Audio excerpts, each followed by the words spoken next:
17টি বছর আমরা ভোট দিতে পারি না, সেই ভোটের আকাঙ্ক্ষা বুকের ভিতর জ্বলে আমাদের, কারণ আমরা আজকে থেকে ভোটার হইনি, 93 সাল থেকে ভোটার হয়েছি, কিন্তু ভোট দিতে পারিনি। কেন্দ্রে যা দেখি ভোট আমাদের গুলো হয়েছে, সিলমারা হয়েছে, কে ভোট দিচ্ছে কেরা দিচ্ছে কেউ জানি না। সামনে আগামী নির্বাচন চাই আমরা, প্রত্যেকটা মানুষ প্রত্যেকটা লোক যার যার হাতে সিল মারে, যার পছন্দ তার যে প্রতীক যে মার্কা পছন্দ হয় সেই মার্কা যে সিল মারবে। নির্বাচন যতদিন না হবে, সরকার গদিতে না বসলে, সরকারি পরিচালনা যতদিন দেশে না হবে, ততদিন আমরা যারা সাধারণ মানুষ রোডে ঘাটে বিভিন্ন জায়গায় ফুটপাতে ব্যবসা বাণিজ্য করে খাই, আমরা কেউ শান্তিতে নাই। কেন্দ্রীয় নেতারা নাকি তেল দিয়ে ঘুমাইলে শান্তি পাবে না, ঘুমানো চলবে না, ঘুমানো চলবে না, এদেশে ঘুমানোর জন্য কারো রাখাও নেই। পুলিশের কথা কি বলবো, পুলিশ তো এক সময় মনে করেন যাই করছে, এখন তারা সেই প্রভাব তার খাটাইতে পারতেছে না, সেটা চলবে ওনাদের, আর বাকি জীবনও চলবে না। 17 বছর যেভাবে চালাইছে এই জীবনটা আর ফিরে আসবে না কারোর জন্য। চাঁদাবাজ মুক্ত, সন্ত্রাস মুক্ত একটি সমাজ গঠন করার জন্য বিপুল ভোটে বিজয়ী করে এই দেশকে কোরআনের শাসন কায়েমের জন্য এগিয়ে যাব।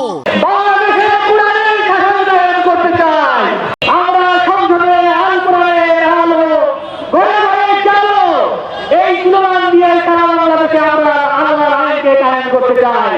আমরা এই দাঁড়িপাল্লার অধীনে আমরা এই নির্বাচনে আমাদের সকল শক্তি দিয়ে ধামরাইকে আমরা মাওলানা আব্দুর রহিমকে দাঁড়িপাল্লা মার্কাকে বিজয়ী করে আমাদের এই দাঁড়িপাল্লা ধামরাইয়ের মধ্যে আমরা বিজয়ের পতাকা উড়াতে চাই।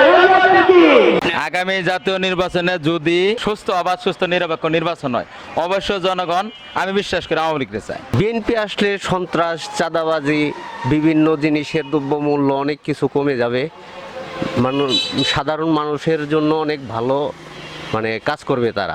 নাঙ্গল দেখছি, লোকও দেখছি, ধানও দেখছি, পাল্লা দেখতে চাই। তো 16 বছর প্রতিনিয়ত যখন কথা বলতে আমরা ভয় পেতাম, আমরা আসলে কি বলছি কি না বলছি এসবে ভয় পেতাম, কারণ আমরা ভাবতাম কারণ শেখ হাসিনার বিরুদ্ধে কিছু উল্টে পাল্টে বললে আমাদের জীবনহানির অনেক আশঙ্কা থাকতো, কিন্তু এখন আমরা মুক্তভাবে কথা বলতে পারি, আমরা আমাদের বাকধনের সঠিক স্বাধীনতা পেয়েছি। মেয়েরা ঘরে বেরোতে পারবে না, চাকরি করতে পারবে না, এটা ভুয়া কথা। জামায়াতে ইসলামের যাই উপদেষ্টা তাই যদি কয়ে থাকে করছে যে সবার দাবি আমরা মানবো, 31 দফা দাবি দেখ, আরো কিছু দেখ না, তাতে কোনো সমস্যা নেই। যদি উপর আল্লাহর আইন পাশ হয়ে যায়, ওটা 1000 দাবি দিলেও কাম হবো না। এই অবস্থায় থাকলে মানে আরো ক্ষতিগ্রস্ত বেশি হবে। যতক্ষণ পর্যন্ত নির্বাচন না হয়েছে বা জামায়াতে ইসলাম না আসছে, এতক্ষণ পর্যন্ত এভাবে ক্ষতিগ্রস্ত হতে থাকবে, মানুষ প্রতারিত হতেই থাকবে, প্রত্যেকটি মুহূর্তে হতিছে আরো হতেই থাকবে। আমরা দোকানদার সাধারণ মানুষ দেখি চোখের সামনে সব দেখতেছি, কিন্তু কোনো বিচার আচার কিচ্ছু নাই, এখন বর্তমানে সব স্থগিত। আমরা বেগম খালেদা জিয়ার জন্য সবাই দোয়া করি এবং দীর্ঘদিন ধরে অসুস্থ হয়ে সুস্থতা আল্লাহ পাক দান করুক।